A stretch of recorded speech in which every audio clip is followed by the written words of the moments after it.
Rasulullah bersabda bahwa mimpi itu ada 3 macam, yaitu mimpi karena bisikan hati, atau mimpi karena gangguan setan, jin, atau mimpi yang isinya kabar gembira, isyarat dari Allah. Kita di antara yang membentuk diri kita itu mimpi-mimpi kita, harapan-harapan kita. Siapa kita, itu jawabannya tidak selalu harus dilihat seperti apa kita saat ini. Bisa juga dilihat dari mimpi-mimpi kita itu apa. Keinginan-keinginan, harapan-harapan dalam hidup kita itu apa. Nah, itu juga nanti menunjukkan siapa kita yang sebenarnya. Karena kadang-kadang orang itu tidak sepenuhnya bisa mewujudkan keinginan-keinginannya. Misalnya, saya itu yo inginnya jadi orang yang yo soleh, yo pinter, yo tekun, yo rajin, dan lain sebagainya. Cuma kan ada banyak keterbatasan yang membuat saya tidak bisa sepenuhnya seperti itu tadi. Tapi toh demikian, saya masih tetap berkeinginan, saya masih tetap bermimpi untuk jadi orang yang soleh, yang tekun, yang rajin, yang pinter, dan lain sebagainya. Loh, mimpi-mimpi saya ini kan sebenarnya menunjukkan orientasi hidupku ke situ. Nah, orientasi hidup ini juga bisa dipakai untuk mendefinisikan siapa aku. Nah, malam hari ini kita belajar memahami diri kita dengan mencermati mimpi-mimpi kita, keinginan-keinginan, dan harapan kita. Kita ini menganggap bahwa akal pikiran kita itu kebenarannya pasti dan bisa dipertanggungjawabkan. Ini melebihi kebenaran yang kita peroleh dari panca indera. Jadi beliau kan meranking ilmu-ilmu itu yang diperoleh dari panca indera, yang diperoleh dari akal, dan nanti ilmu yang diperoleh dari pengalaman religius. Nah, menurut penjelajahannya Imam Ghazali, manusia itu cenderung sangat percaya pada kebenaran-kebenaran yang diperoleh lewat akal melebihi kebenaran yang diperoleh lewat panca indera. Lewat panca indera itu kita misalnya zaman SD dulu kan ada itu pelajaran, kita lihat gelas ada airnya terus dimasuki pensil. Loh, pensilnya itu kelihatan bengkok, tapi kan kita tidak menyimpulkan pensilnya bengkok, kita simpulkan pensilnya tetap lurus. Hanya saja pandangan mata kita terdistorsi. Nah, yang bisa menyimpulkan pensil tetap lurus itu kan akal. Kalau dasarnya hanya panca indera menggunakan mata, ya pensil tadi kelihatannya sudah bengkok. Dari sini terus disimpulkan bahwa, oh, kalau begitu akal itu lebih kuat untuk menemukan kebenaran. Tapi ternyata akal juga banyak kelemahannya. Antara lain dalam hal mimpi ini. Jadi ini uraian di kitab itu ya tentang mimpi. Jadi kita itu saat mimpi itu kan akal kita juga bekerja. Kita memahami, kita mencerna hal-hal yang kita temui dalam mimpi. Saat itu kita yakin bahwa kita ini benar. Saat mimpi itu yang saya lihat itu sebagaimana saya alami. Jadi akal kita jalan, kita tanggapi apa saja dalam mimpi sebagaimana saat kita bangun. Jadi misalnya kalau kita mimpi nyebrang jalan, kita beneran minggir biar tidak ketabrak mobil. Saat mimpi itu kita mimpi melakukan apa, kita gunakan logika persis seperti saat kita bangun. Dalam mimpi itu kita merasa ini benar, ini pasti yang benar. Tetapi begitu kita bangun, ternyata terus kita sadar, ternyata yang mati-matian aku anggap benar dalam mimpi itu, begitu sadar baru aku tahu ternyata itu hanya ilusi. Ternyata itu tidak nyata. Nah ini kalau di kitab Al-Munqidh Minadh Dhalal ini dipakai untuk menyimpulkan akal juga tidak selalu mampu menangkap yang benar.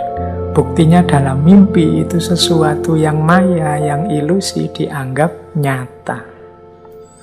Apalagi hari ini Imam Ghazali lahir di abad itu. Kalau hari ini ada fenomena post-truth misalnya, akal kita kan sering tertipu oleh hoax-hoax itu. Jadi yang kita anggap benar ternyata salah, kita anggap nyata ternyata hanya ilusi, hanya maya. Nah, dari sini kemudian muncul pandangan bahwa sebenarnya hakikat hidup kita di dunia ini itu seperti mimpi. Yang kita anggap nyata, konkret, apa adanya, realistis dan lain sebagainya, itu kan yang kita hadapi hari ini. Itu persis seperti kalau kita mimpi. Kalau kita mimpi itu kan ya kita merasa persis seperti hidup hari ini. Nah, nanti kita sadar bahwa betapa ilusifnya, betapa tidak sejatinya hidup ini begitu kita bangun. Nanti beberapa sufi menjelaskan ya orang bangun itu ya waktu kita nanti sesudah kita meninggal masuk ke alam barzah, alam yang lebih sejati, baru kita sadar, betapa dunia itu tidak penting, betapa dunia itu sifatnya maya, sifatnya ilusi saja. Makanya saya teringat ada satu kata-kata yang masyhur sekali. Ini saya belum berani bilang ini hadis, meskipun ada yang bilang hadis, karena ada yang bilang juga ini sebenarnya qaulnya Ali bin Abi Thalib. Ada juga yang bilang ini sebenarnya qaulnya seorang sufi yang bernama Sahel Al-Tustari. Jadi ini masih diperdebatkan, ini sabdanya Rasulullah apa qaulnya Sayyidina Ali apa qaulnya Syekh Sahel Al-Tustari. Tapi kalimat ini sudah sangat sering didiskusikan, yaitu annasu niyamun fa'idha matu intabahu. Jadi manusia itu hakikatnya adalah tidur, dan nanti saat dia meninggal, saat dia mati, intabahu, baru dia bangun. Kita hidup di dunia ini hari ini kan rasanya ya ini hidup beneran Pak, serius Pak, saya juga sakit, saya juga gembira, jatuh bangun, nyata ini Pak, konkret. Persis sama ketika kita ngalami mimpi. Dalam mimpi kan kita juga begitu. Kita ya kalau sedih dalam mimpi ya nangis beneran, kalau seneng ya ketawa beneran. Tapi begitu kita bangun, baru kita sadar, walah ternyata tangisanku tadi malam itu ndak sejati, wong cuma mimpi. Ketawaku, senyum-senyumku tadi malam juga ndak sejati, wong cuma mimpi. Nah, dari qaul ini annasu niyamun fa'idha matu intabahu, manusia itu tidur, nanti kalau mereka bangun, kalau mereka mati baru mereka bangun. Berarti sebenarnya mungkin saja dunia ini sifatnya seperti mimpi kalau kita tidur. Kita memang rasanya sih serius ini, tapi nanti begitu kita bangun kita baru sadar bahwa ini hanya ilusi. Kalau dalam dunia tasawuf, qaul ini sebenarnya diorientasikan agar kita jangan terlalu terikat oleh dunia, jangan tertipu oleh dunia. Dunia ini sifatnya tidak nyata, tidak pasti ada. Ya satu-satunya yang pasti ada kan memang Allah. Bahkan diri kita ini kan hanya dipinjami keberadaan oleh Allah. Makanya eman-eman kalau kita hidup di dunia ini terlalu terikat, terlalu terpengaruh, tertipu. Wong ini hanya mimpi. Harusnya kita lebih serius di hidup yang sejati, yaitu saat kita bangun. Satu ketika saya bermimpi, aku adalah seekor kupu-kupu yang terbang berkeliling di langit, di angkasa. Kemudian aku bangun. Jadi dia mimpi jadi kupu-kupu yang terbang ke sana kemari. Senang sekali bisa terbang kemana-mana. Nah, kemudian dia bangun.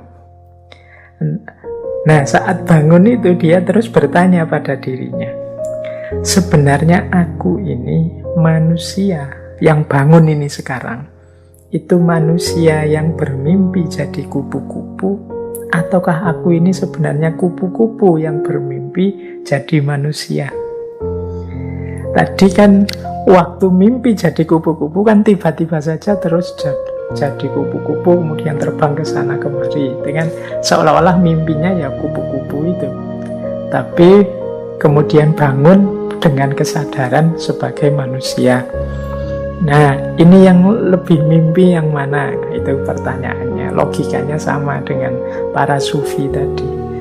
Hidup sekarang di dunia ini dengan hidup nanti, itu mana yang lebih sejati? Wong dua-duanya ketika kita mengalami, kita meresponnya sama seriusnya.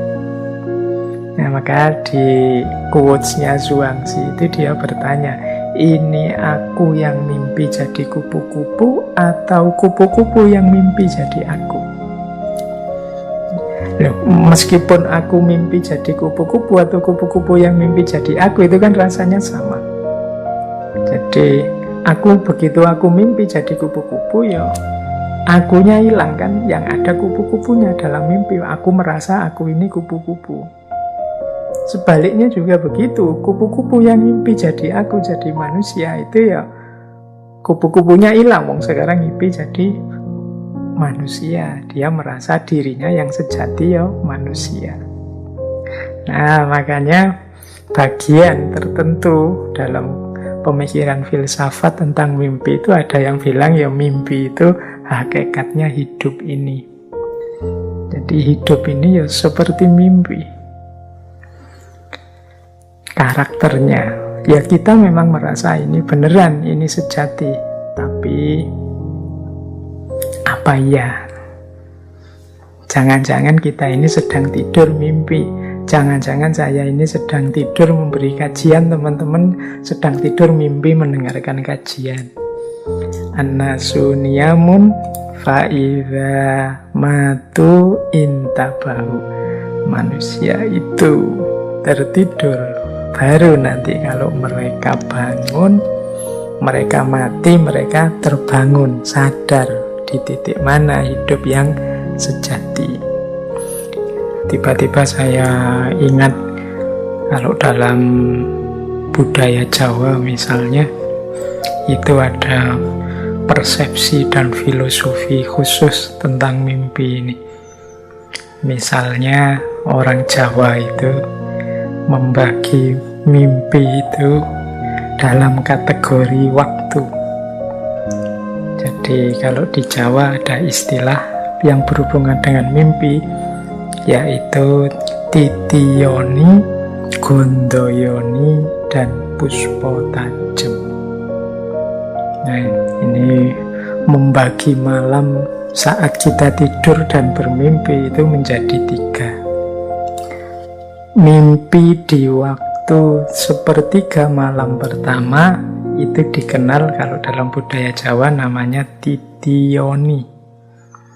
Kalau mimpi di sepertiga malam yang kedua disebut sebagai gondoyoni. Dan mimpi di sepertiga malam yang ketiga ini dikenal sebagai mimpi puspotajem.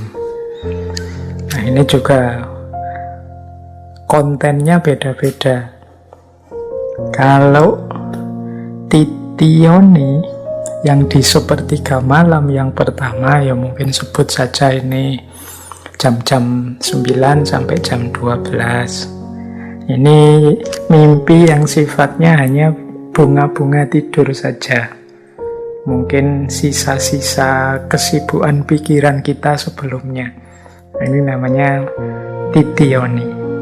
Mimpi di sepertiga malam yang pertama ini tidak harus terlalu dipikirkan, diambil hati, wong ini kembangnya orang tidur saja. Nanti ada mimpi di sepertiga malam kedua, namanya gondoyoni. Kalau ini sifatnya lebih dalam. Jadi mungkin kalau pakai bahasa psikologi, ini mimpi yang isinya ekspresi emosi bawah sadar kita. Jadi mimpi ini mungkin menyimpulkan keinginan-keinginan kita yang terpendam, hasrat-hasrat kita yang tersembunyi. Itu biasanya di sepertiga malam yang kedua, jam 12 ke atas lah sampai jam-jam 3. Nah, nanti ada sepertiga malam yang terakhir. Jadi mungkin jam-jam 3 malam sampai menjelang subuh. Ini namanya puspo tajem. Nah, mimpi di sepertiga malam yang ketiga inilah yang bagi orang Jawa ini isinya petunjuk-petunjuk, isyarat-isyarat yang penuh makna. Jadi asal kita mampu membacanya, asal kita saat tidur juga dalam kondisi baik. Jadi tidur dalam kondisi baik itu ya misalnya kita tidur saat melakukan laku prihatin, puasa, kholwat, riyadhah, atau tidur diawali zikir dengan lahir batin kita bersih. Kemudian bukan tidur dalam rangka maksiat, dalam rangka iseng, dalam rangka dan lain sebagainya, tapi memang tidurnya itu tidurnya orang yang istirahat untuk melakukan ibadah laku prihatin yang lebih baik di setelah nanti bangun tidur. Jadi tidur kalau dalam agama yang jenisnya ibadah. Nah itu kalau ada mimpi di sepertiga malam yang terakhir namanya puspo tajem bagi orang Jawa. Dan ini isinya isyarat-isyarat, petunjuk-petunjuk.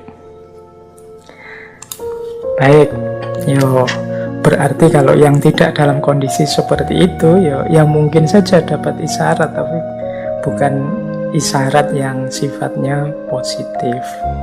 Kalau dalam hadis itu kan ada, misalnya teman-teman kalau masih ingat ya, ada hadis riwayat Bukhari yang saya ingat itu, mungkin nanti bisa dicari di Sahih Bukhari. Rasulullah bersabda bahwa mimpi itu ada 3 macam, yaitu mimpi karena bisikan hati, atau mimpi karena gangguan setan, jin, atau mimpi yang isinya kabar gembira, isyarat dari Allah.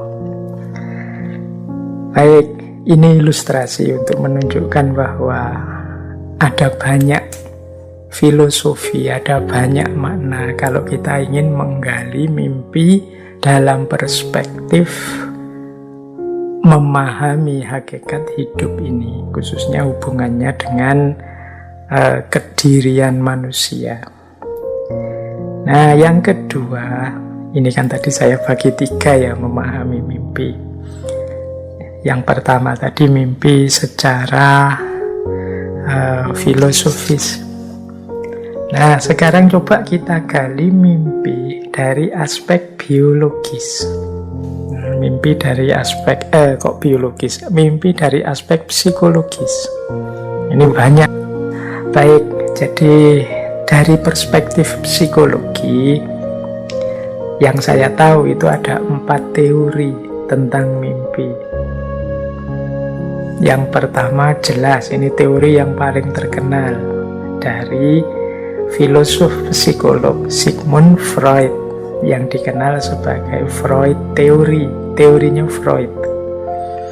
Kemudian ada namanya activation synthesis teori. Kemudian ada namanya information processing theory.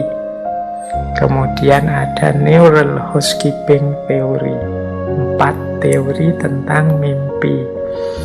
Kita belajar sebentar, barang 5 menit tentang 4 teori ini. Kalau teorinya Freud itu menganggap bahwa mimpi ini adalah cerminan dan desaan dari bawah sadar kita. Jadi kalau di Freud itu kan teman-teman mungkin masih ingat ya, membagi struktur kejiwaan manusia itu ada id, ada ego, dan ada super ego. Id ini yang sifatnya bawah sadar ini. Jadi apa sebenarnya itu keinginan kita, sebenarnya mungkin cita-cita, harapan kita tertentu, atau kegelisahan tertentu kita, atau pokoknya apa-apa yang di wilayah sadar kita singkirkan.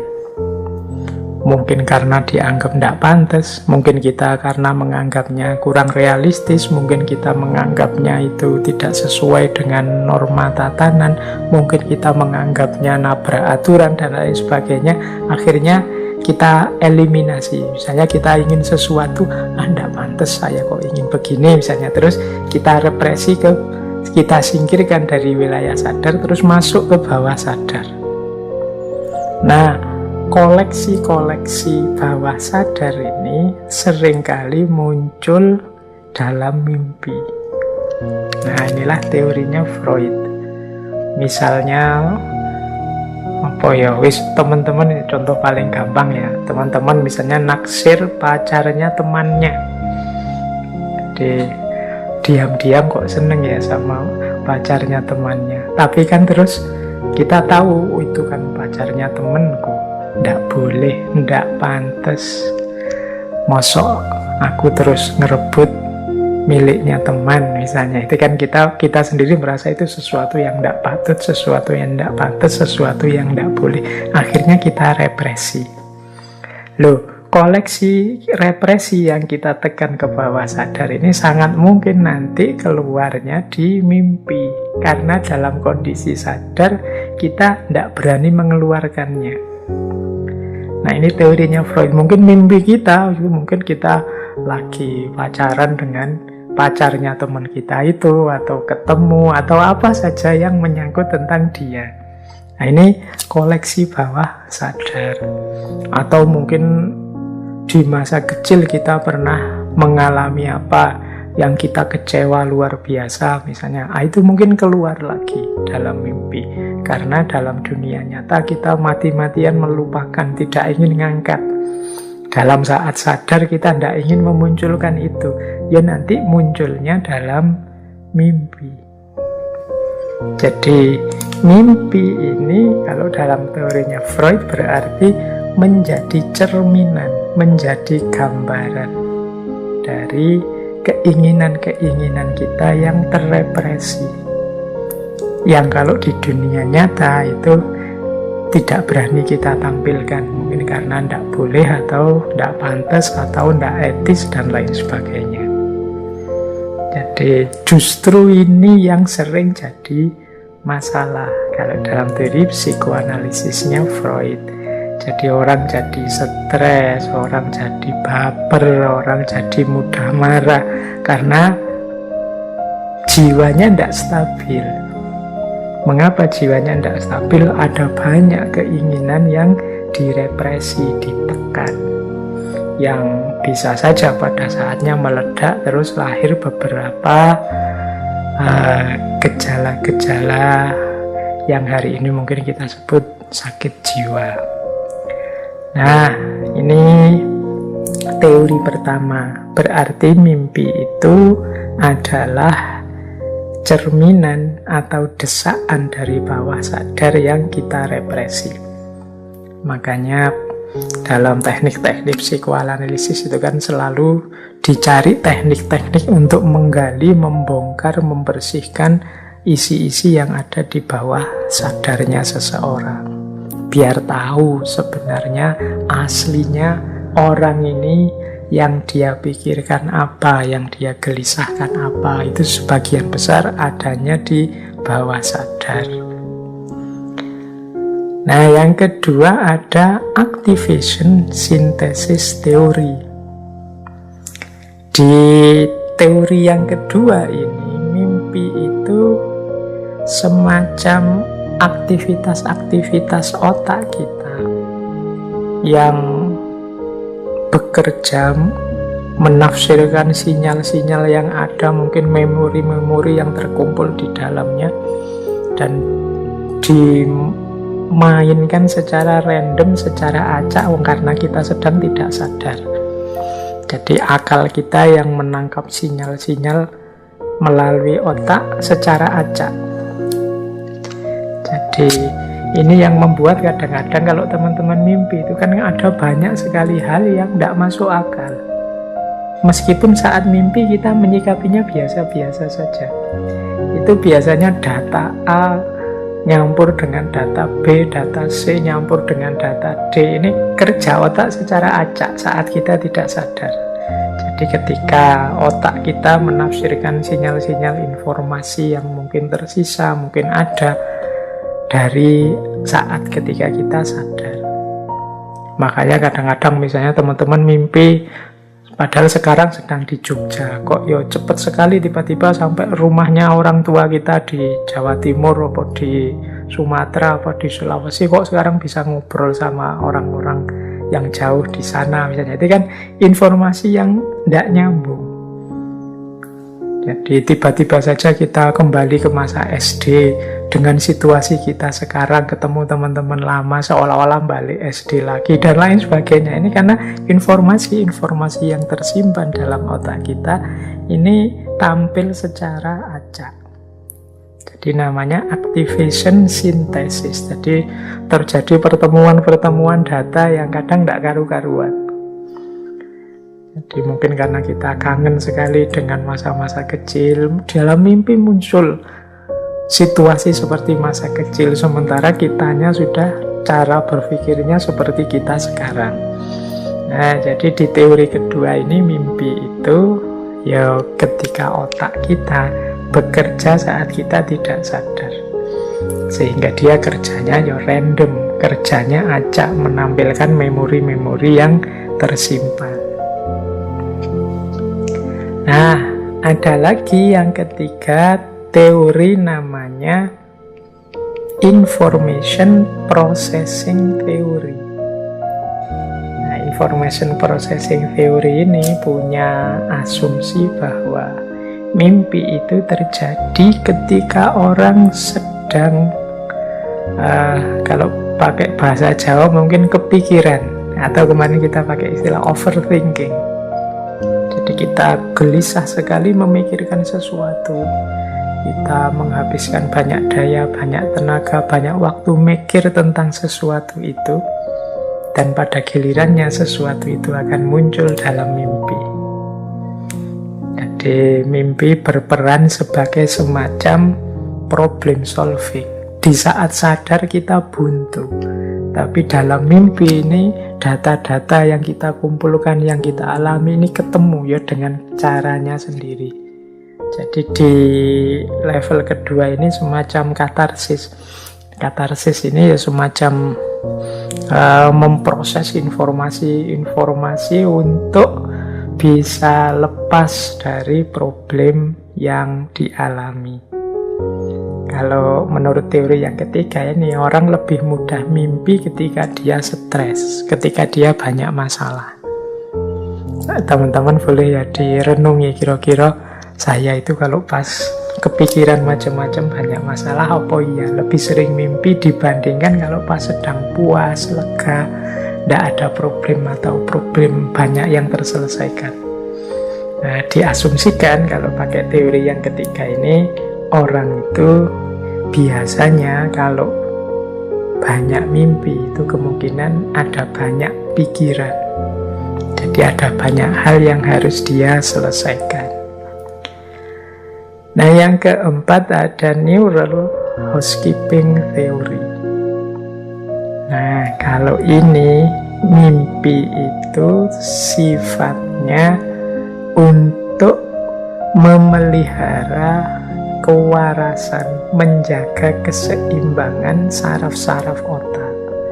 Jadi mimpi itu melepaskan ketegangan-ketegangan. Mimpi itu membersihkan file-file otak yang tidak penting.